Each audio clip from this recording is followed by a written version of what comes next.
pensando em fazer essa transição. Aí eu fiz uma negociação com a empresa, tinha uma boa relação lá, de 22 anos e tal, estava como gerente, né? E não tinha, efetivamente, não estava aposentado, nada, mas eu resolvi fazer uma mudança. E essa mudança foi curioso, porque partiu de um texto que eu li do Amir Klink, que me deu uma luz muito grande. O Amir Klink diz assim: única testemunha do meu horizonte, comemorei sentado, quieto, a minha maior conquista, partir. Partir para a minha mais longa travessia. E mesmo que essa travessia durasse um único e mísero dia, eu havia escapado do maior perigo de uma viagem, da forma mais terrível de naufrágio, não partir. Que maravilha, meu Deus, essa é poesia.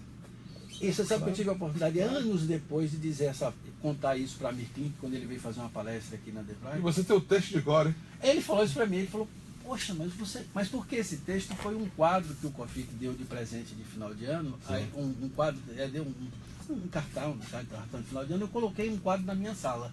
E hoje esse mesmo quadro eu levei e fica no meu escritório. Então eu sentia aquilo, né? Eu sentia que era o momento de partir.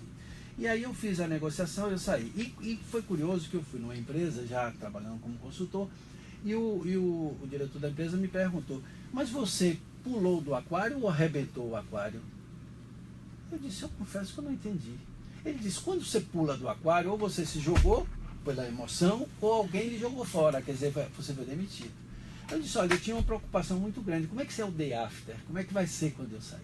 Então, na época, eu comprei uma sala bem pequena e eu ficava olhando lá, aquele oceano, né? Eu lá fora e a sala era o meu porto. Aí, depois eu fui fazer uma palestra. Aí ele explicou, né? Você arrebenta as paredes do aquário quando você se prepara, você se planeja.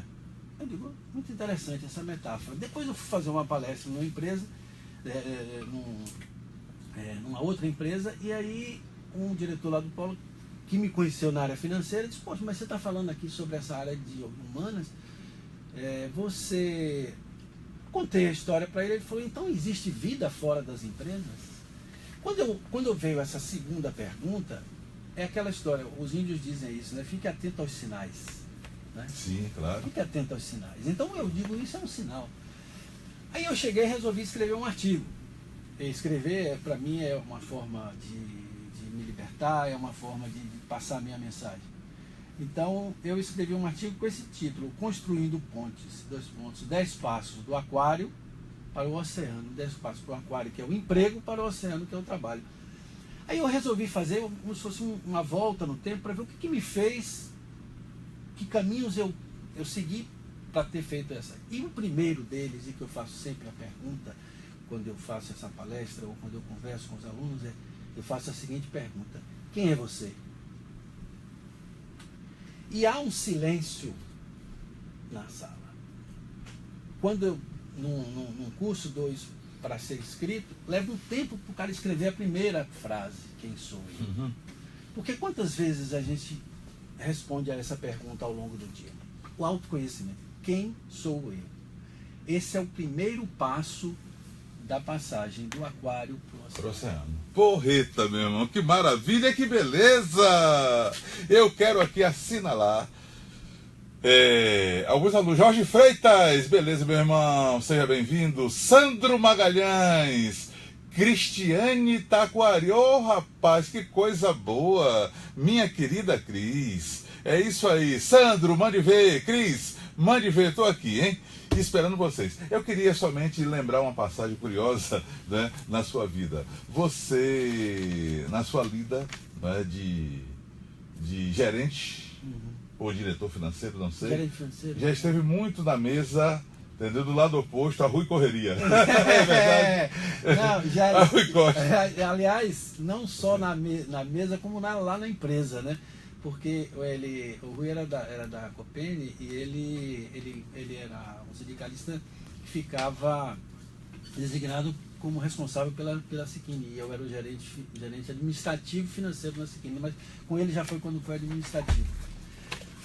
Eu economista, Sim. Ele economista, então a gente negociava os programas de participação em lucro. Ele um extremo e competente economista, um profissional, e aliás ele dizia sempre lá na empresa que o sindicalista tem que ser o melhor funcionário, porque ele já carrega, né, o fato de ser um sindicalista, mas um negociador de primeira e duro, muito duro, mas extremamente confiável.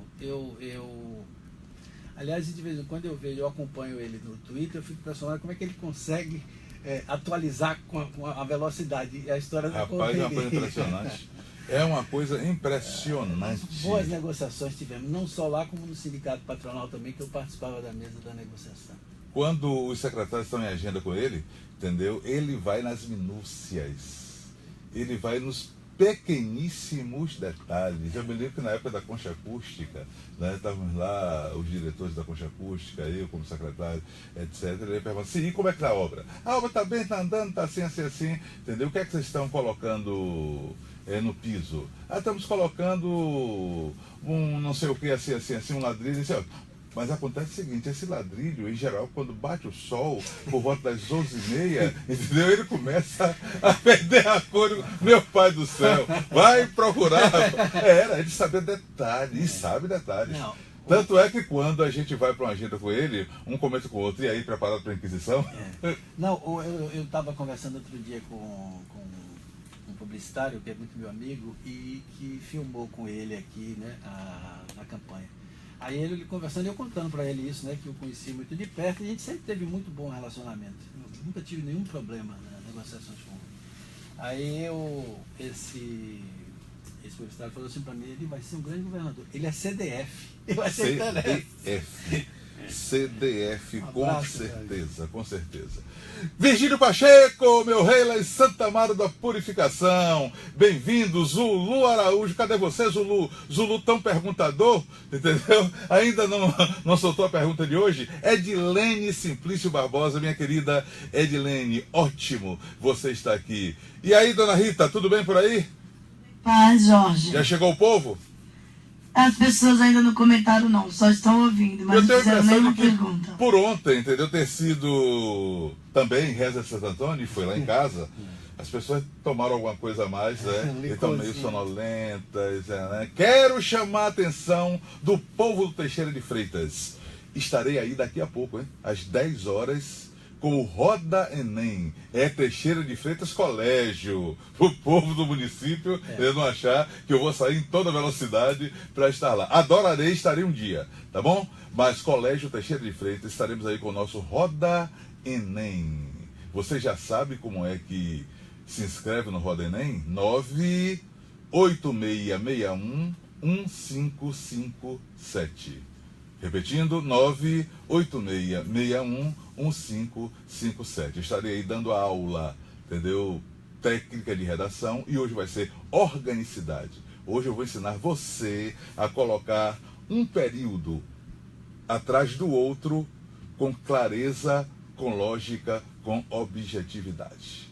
Joia? Então eu vou no movimento celular do texto. Você sabe, depois que eu faço a explanação, eu então passo todo o material para vocês via Zap. Olha aí a tecnologia, né? E você tem a obrigação de receber o material, passar para pelo menos mais um aluno da rede pública. Pode ser seu colega, pode ser de outro colégio, pode ser de um colégio qualquer do Brasil, do país. Enfim, é a grande onda nacional do saber. Isso é Roda Enem. Meu querido, por falar nisso, então, há uma crise nas chamadas vocações? Eu não diria uma crise nas chamadas vocações. Ou era muito mais fácil quando a gente tinha somente engenharia, direito e medicina? Aí eu vou dizer a você uma frase que eu vi outro dia de uma diretora da Microsoft. Ela disse assim: as crianças 70% das crianças vão trabalhar em profissões que não existem hoje mais, não existem ainda. Isso. Não existem hoje essas profissões. Então, nesse mundo em transformação, nesse mundo tecnológico, nesse mundo de startups que estão aí, hoje eu acho fundamental que essa identificação do talento, daquilo que você gosta de fazer, porque não basta ter o talento, não basta gostar de fazer, precisa ter o talento. Quando você está trabalhando, eu vejo o entusiasmo que você fala, que você comunica, que você já está falando daqui, que você vai para um colégio. Isso lhe dá a sensação de que você está trabalhando? Nunca. É isso. Então é aquela coisa, goste do que faz para não precisar trabalhar. Claro, nunca. Né? Não, então, eu percebo sempre isso, Jorge. E isso independente da profissão. Às vezes quem está numa profissão está olhando, mas aquela profissão tem um glamour. Mas ela tem o seu esforço. Mas esse esforço não tem um peso. Agora, quando você não gosta do que você faz, ou quando você está fazendo apenas por necessidade, o que acontece? Você olha o relógio, e como uma vez eu entrei numa farmácia e uma moça disse assim, eram 9h20, ela disse, hoje dá 11, mas não dá 10. Uhum. Então, essa questão do 11, mas não dá 10, ela é gravíssima, porque aí cai naquilo que o Cortella falou, você tem a sensação de que aquela porta precisa se abrir para você fugir dali. Então, uma cadeia? Que você está no pronto, que você está preso. Então, esse processo, como eu falei, do autoconhecimento, eu acho que é um processo fundamental. Por quê? Porque o grande e saudoso, a gente falava dele aqui antes de começar o programa, o genial, e qualquer adjetivo que eu coloque sobre ele é pouco, Raul Seixas, dizia o seguinte, o que eu como a prato pleno, bem pode ser o seu veneno. Com certeza, com certeza. Não é? Então, aquilo que quando você tem o prazer do que você faz, tem talento e gosta do que você faz, você não sente o tempo passar. Então, agora, com esse mundo em transformação, e nós somos de uma geração que está se adaptando, nós não somos os nativos digitais. Não somos, e estamos tendo, rapaz, uma dificuldade enorme de adaptação, mas estamos conseguindo, eu acho. Com certeza, com certeza. E quando você não resiste à mudança, segue o fluxo, e passa a participar desse mundo maravilhoso, fantástico que é esse mundo. Então, os nativos digitais, eles já não estão olhando mais as carreiras, as vocações da forma como nós olhávamos. Até porque, muitas vezes, o cara ia fazer medicina porque o pai é médico, ou ia ser advogado porque o pai tem um escritório de advocacia que tem muito sucesso. Mas será que, para ele, independentemente de médico ou advogado, se a pessoa você ser atendido por um médico que gostaria de ter sido jogador de futebol e que foi médico porque o pai que ele quer que ele seja médico, claro, é muito ruim. Então, essa é uma questão que eu acho fundamental para essa transição do aquário, voltando para o aquário para o oceano, porque não tem certeza nenhuma de que você vai ter mais sucesso no aquário e no oceano. Uma vez eu fui num programa, na abertura de um programa seu ali no museu, acho que foi no Museu da Vitória, lá em cima, que você abriu com uma frase que você disse que viu em São Paulo. Você comentou que você viu em São Paulo. E corrija se eu estiver errado o local, mas a frase você não vai dizer, porque eu guardei tal qual o amiguinho, que a frase é aquela: contra a fome, arroz e feijão. Contra a pobreza, educação. Avenida Presidente Vargas, Rio de Janeiro. Foi no Rio, então foi. O local é que estava errado. Mas eu acho essa frase estupenda. Por quê? Porque aquela questão das necessidades do Maslow, né? Eu preciso ter atendido as minhas necessidades básicas para que eu possa ultrapassar estágios acima. Então é preciso matar a fome. Agora, a partir daí, o que vai nortear esse grau de felicidade vai passar por uma escolha adequada, né? Então, e essa escolha adequada, ela vem pelo autoconhecimento, ela vem hoje facilitada por uma gama de informações que a gente pode buscar na internet. Com certeza, meu irmão, eu digo sempre, quando a conversa é boa, o tempo voa. Em primeiro bloco, que passou correndo, e certamente Zacarias de Itapuã está adorando o programa. Neuza Caribé, Neuzinha Caribé, do Rio de Janeiro, está adorando o programa também. Por isso que a gente não vai de forma nenhuma acabar. Ao contrário, ele continua daqui a pouquinho, Bahia. Eu só vou ali, mas volto já. Ouvindo